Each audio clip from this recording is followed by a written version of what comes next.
মৈৰাবাৰীৰ নাবালিকা অপহৰণ কাণ্ডত মই জড়িত নহয় এই মন্তব্য ইদ্ৰিছ আলীৰ। মৰিগাঁও জিলাৰ মৈৰাবাৰীৰ নাবালিকা অপহৰণ কাণ্ডত মই জড়িত নাই। মই ৰাজনীতি কৰোঁ, মই অপহৰণ নকৰোঁ। মই বাল্য বিবাহ, ড্ৰাগছ, মদ, ভাং আদিৰ বিৰোধিতাহে কৰোঁ। এইদৰে আজি এদল সাংবাদিকৰ আগত কয় ধিং সমষ্টিৰ বিজেপিৰ নেতা তথা 2026 বিজেপিৰ প্ৰাৰ্থিত্বৰ দাবীদাৰ ইদ্ৰিছ আলীয়ে। নাবালিকা অপহৰণ কাণ্ডত মই জড়িত থকা উপযুক্ত প্ৰমাণ দিব পাৰিলে মই ৰাজনীতি ত্যাগ কৰিম। অপহৰণ কাণ্ডত মোৰ চাৰিচকীয়া বাহন ব্যৱহাৰ কৰা হোৱা নাছিল। মোৰ বিৰুদ্ধে মৈৰাবাৰী থানাত মিছা এজাহাৰ দাখিল কৰা হৈছে। তেওঁ লগতে আৰু কয় ভৱিষ্যতে যদি এই চক্ৰটোৱে মোৰ বিৰুদ্ধে মিছা এজাহাৰ আৰু মিছা প্ৰচাৰ চলায় তেন্তে মই এই চক্ৰটোৰ বিৰুদ্ধে আইনী ব্যৱস্থা ল'বলৈ বাধ্য হ'ম। News desk report, Batadrava live. মোৰ ঘৰ লালিপতাৰ গাঁও পঞ্চায়তৰ লালিপতাৰ গাঁৱত। মই অহা 26ত বিধানসভা নিৰ্বাচন খেলিম বুলি এটা বাতৰি প্ৰকাশ হৈছিল আৰু সেই বাতৰিটো চাই পেলাই কিছুমান দুষ্চক্ৰ মোৰ বিৰুদ্ধে লাগি গৈছে, গতিকে মই দুষ্চক্ৰবিলাকক অনুৰোধ কৰোঁ মোৰ বিৰুদ্ধে ভুৱা বাতৰি যাতে প্ৰকাশ নকৰে। নমস্কাৰ, মোৰ নাম ইদ্ৰিছ আলী। মই অহা 26ত বিধানসভা নিৰ্বাচন খেলিম বুলি প্ৰাৰ্থিত্ব বিচাৰিছোঁ। উদাহৰণস্বৰূপে যোৱা 20 ডিচেম্বৰত ৰূপহী যিটো সমাদল হৈছিল তাতে মুখ্যমন্ত্ৰী মহোদয়ে মই কথাটো কৈছিলোঁ। মুখ্যমন্ত্ৰী মহোদয়ে মোক আশা দিছে। সেইটো নিউজ চাই মানুহে মোৰ ওপৰত এনেকুৱা অত্যাচাৰ চলাইছে।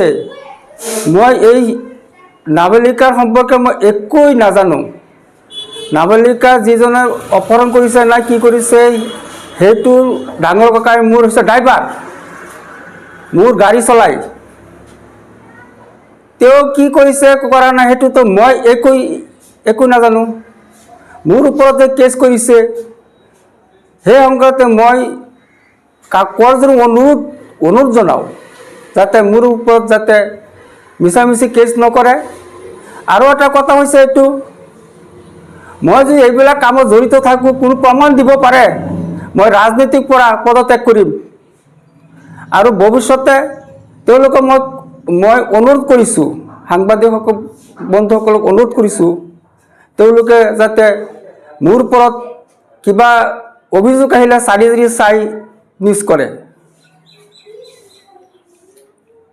এইটো সম্পূৰ্ণ মিছা। মোৰ গাড়ী য'তে ত'তে যায়, য'তে লগাই পেলাই মই মিটিং কৰোঁ, মানুহৰ লগত লগ কৰোঁ।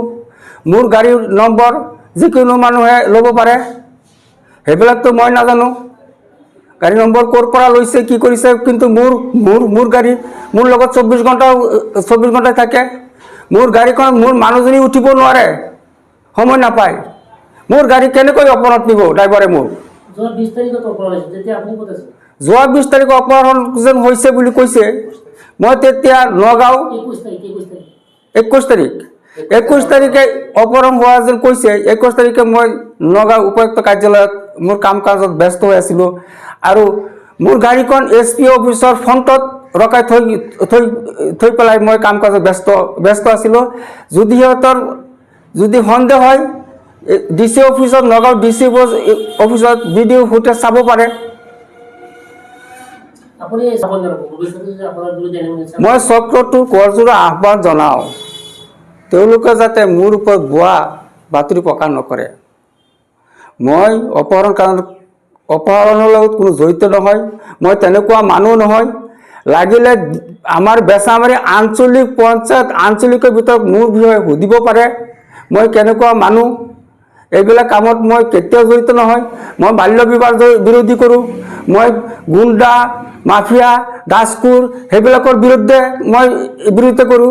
এইটো আমাৰ নগাঁও আৰক্ষী বিষয়াসকলে জানে। এই দুষ্ট চক্ৰ মোৰ ওপৰত এনেকুৱা ভুৱা প্ৰচাৰ কৰিছে যাতে মই অহা নিৰ্বাচনত যাতে খেলিব নোৱাৰোঁ। টিকেট মোক নিদিয়ে। সেইকাৰণে তেওঁলোকক অনুৰোধ কৰিছোঁ, মই মোৰ ওপৰত যাতে ভুৱা বাতৰি প্ৰকাশ নকৰে। তেওঁলোকে আৰু এনেকুৱা কৰে বা অভিযোগ উত্থাপিত কৰে বা আপুনি কি ক'ব? মই তেওঁলোকক অনুৰোধ কৰিছোঁ, চাওক, যদি ভৱিষ্যতে এনেকুৱা ভুৱা অভিযোগ উত্থাপন কৰে তেতিয়াহ'লে মই আইনৰ আশ্ৰয় ল'ম। আৰু এটা কথা, ইয়াতে তদন্ত নকৰাকৈ যাতে নকৰে, মই এইটো কাকোৰ দৰে অনুৰোধ কৰিছোঁ।